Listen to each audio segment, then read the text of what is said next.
Boa tarde, estamos de volta aqui no programa Show da Tarde. Hoje, né, com um convidado muito especial, o Dr. Valmor Lang Júnior, médico psiquiatra com mais de 20 anos de experiência aí no ramo da psiquiatria, né, já trabalhou em diversos lugares, né, teve as suas experiências de atendimento no Exército, trabalhou também, né, durante muito tempo atendendo pacientes aí no SUS, e ele veio contar um pouquinho aqui da sua história para a gente, né, aqui no Show da Tarde. Boa tarde, doutor Valmor.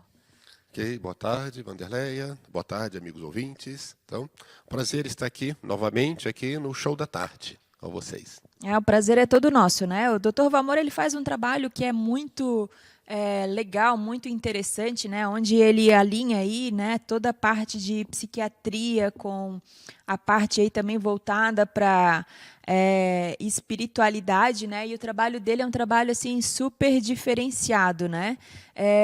Doutor, assim, pediram para que eu perguntasse para o senhor hoje, qual é a diferença entre psiquiatria, psicologia, psiquiatria, terapia? O senhor pode responder essa pergunta hoje para nós? É claro, sem problemas, né? Que muitos pacientes, né, e muitas pessoas mesmo perguntam a diferença entre psiquiatra e psicólogo. Uma coisa que a gente vê. Bom, o psiquiatra, ele é médico de formação. Sendo médico, ele pode prescrever medicações. O psicólogo, né, muitas vezes a gente chama de terapeuta, que tem várias linhas, existencialista, psicanálise principal delas, técnico cognitivo-comportamental, ele é especialista já na terapia com o paciente. O psicanalista vai deitá-lo no divã e o paciente vai expor as suas dificuldades. No meu caso, como psiquiatra, existe uma anamnese médica que nós realizamos com o paciente. Muitas vezes, nós solicitamos exames de laboratório, analisamos todas as queixas que o paciente tem, o histórico médico, o histórico familiar, para, após uma hipótese diagnóstica, avaliar se ele necessita ou não de uma medicação para auxiliá-lo no transtorno que o trouxe até a psiquiatria. E eu, de praxe, muito que eu vejo dos pacientes é que o transtorno de ansiedade atualmente, onde se inclui pânico, fobias em geral, né, e a depressão são o que mais trazem, os transtornos que mais trazem o paciente ao consultório. E com isso, a psicoterapia para transtornos de ansiedade e muitos casos de depressão, ela é fundamental também. Então, trabalho, divido consultório com uma psicóloga, a doutora Thaís Barbie, para que a gente possa estar sempre, né, associando e dando o paciente a uma terapia completa para ele. Então, nem todo mundo que chega aí com algum problema no seu consultório é tratado com medicamento. Nós podemos dizer até que alguns pacientes nós retiramos as medicações e o paciente ele consegue melhorar desde que ele faça a terapia. E um adendo, já que a senhora colocou aí sobre espiritualidade, na nossa anamnese médica, existe lá que a gente pergunta se o paciente ele possui alguma religião e se ele a pratica.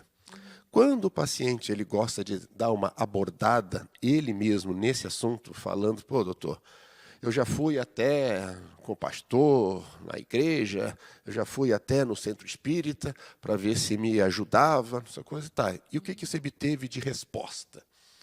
Então, por quê? Eu trabalho também na Casa Espírita Raio de Sol, lá em Biguaçu. Sim. Não comento isso com qualquer paciente no consultório. Não são todos que Não é dão que... abertura, como o senhor falou, então. Exatamente, né? Nem é muito indicado, né? Até mesmo porque isso é uma terapia complementar que é realizada dentro do tratamento médico e até mesmo psicológico, né? Então, como nós estamos para construir um hospital espiritual lá em Biguaçu, né? Seria o Hospital Espiritual Raio de Sol.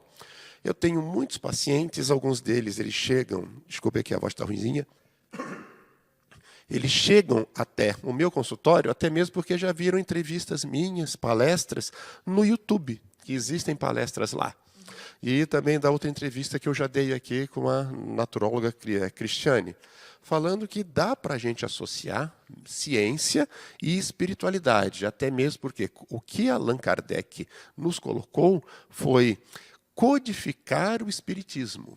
Então, o Livro dos Espíritos, acima de tudo, um livro que trabalhado em cima da ciência experimental.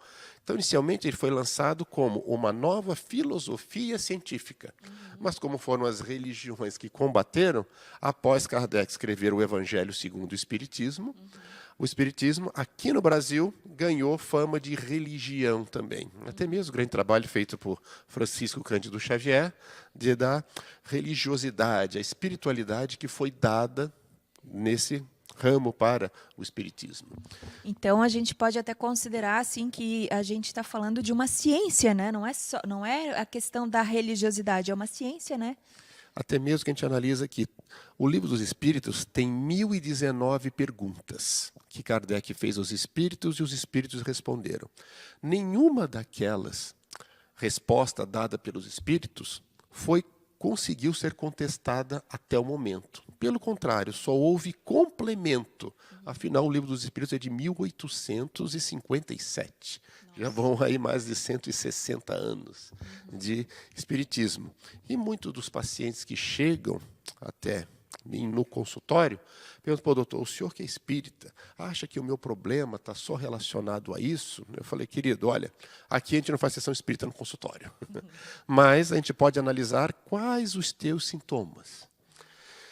Eu vou contar um caso bem interessante aqui de uma paciente que chegou até meu consultório devido a ela saber que eu era um médico espírita e porque ela já tinha sido internada 2 vezes como esquizofrênica, e ela chegou ali e falou: olha, doutor, eu venho aqui porque disseram que eu sou esquizofrênica na minha internação e eu tomo a medicação tal até hoje por causa disso, mas eu não me sinto esquizofrênica. Bom, até aí, nada, porque conheço muitos pacientes que também não se sentem doentes e eles possuem a patologia orgânica. A gente sabe que esquizofrenia, bipolaridade são transtornos orgânicos, familiares. A patologia em si, ela existe. E nós, nos hospitais psiquiátricos, no consultório, no ambulatório, nós tratamos a medicina alopática clássica, os transtornos, com as medicações necessárias ao paciente. Ela começou a contar a história dela. Começou a contar e falou: olha, doutor, quando eu tinha tal idade, eu comecei a escutar vozes na minha cabeça.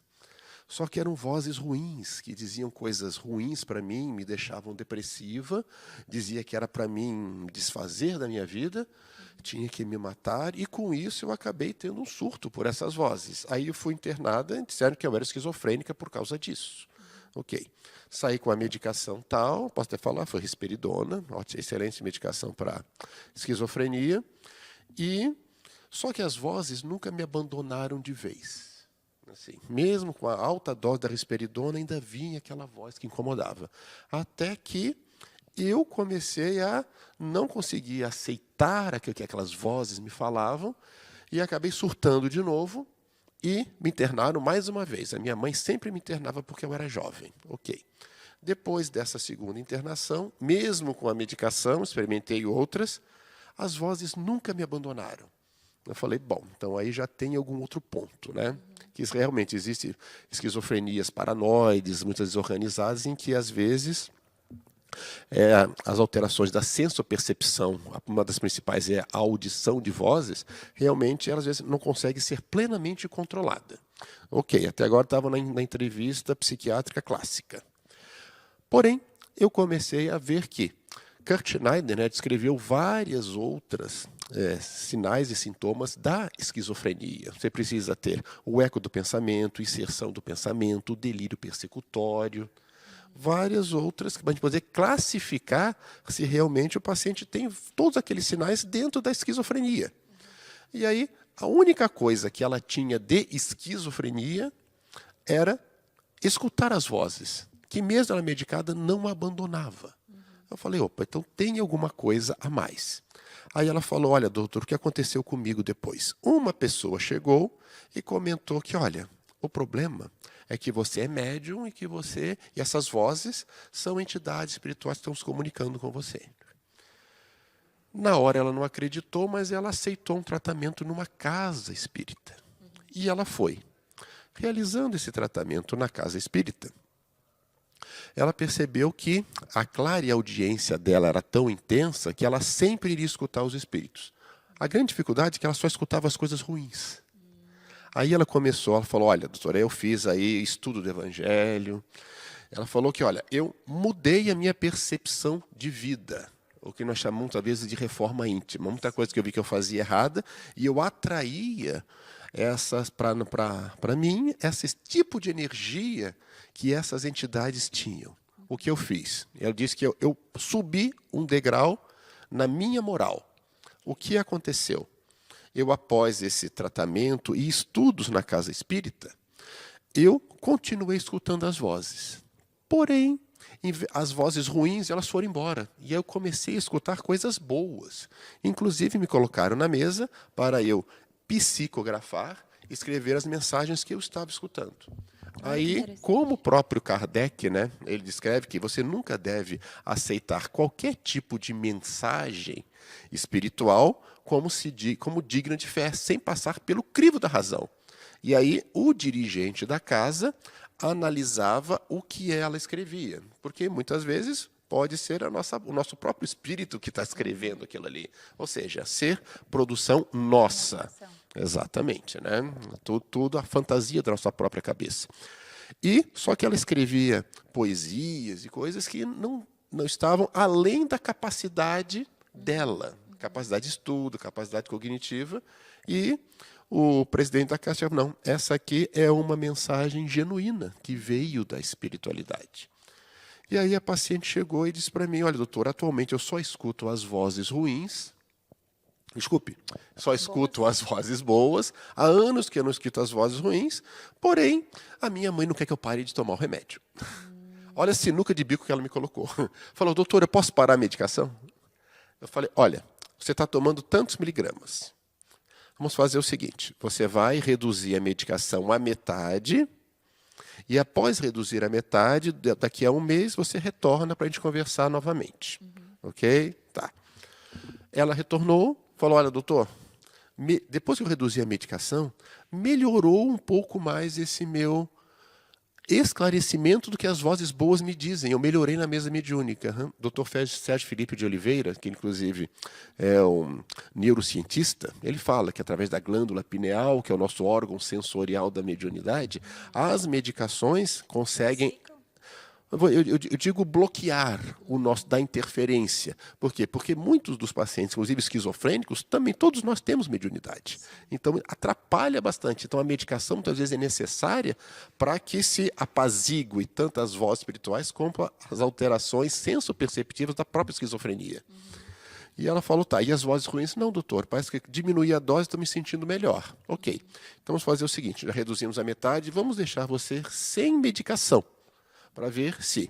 Mas a partir do momento que você perceber que você está se sentindo pior e as vozes ruins apareceram, ou você ou alguma outra pessoa, sua mãe, etc., começou a perceber que você começou com alterações comportamentais, você vai voltar para a medicação e vai retornar aqui. Depois de 2 meses ela retornou, que foi a última vez que eu a vi, ela falou, doutora, eu estou há 1 mês sem medicação e nunca me senti tão bem na vida. Aqui. Olha que história fantástica, né? Você aliar a medicina tradicional com essa questão da espiritualidade, né? Entender os dois lados e conseguir dar vida plena para um ser humano, né? E por isso que eu digo que é sempre útil realizar o tratamento médico hospitalar, no consultório, no ambulatório, a gente realizar a psicoterapia e terapia complementar, você procurar espiritualidade. Não digo necessariamente que você vá para uma casa, um centro espírita, não. Se você é católico, frequente a sua igreja. Se você é evangélico, budista, frequente.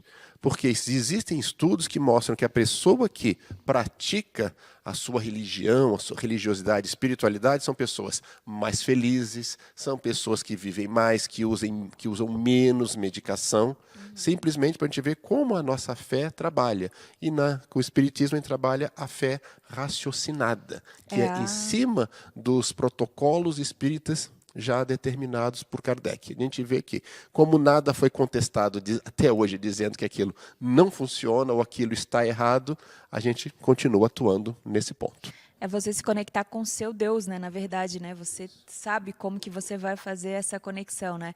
E muito legal, muito interessante. Gostei muito, né, da sua participação, dos seus esclarecimentos. Eu só queria que o senhor dissesse aí quais são os dias que o senhor está lá na Casa Espírita, lá de Biguaçu, passasse o endereço também do seu consultório, se a Casa Espírita é aberta, né, à Sim, comunidade, sim, como né? que é? Então, a Casa Espírita Raio de Sol, ela fica no centro de Biguaçu, na rua Leopoldo Freiberger, 7993.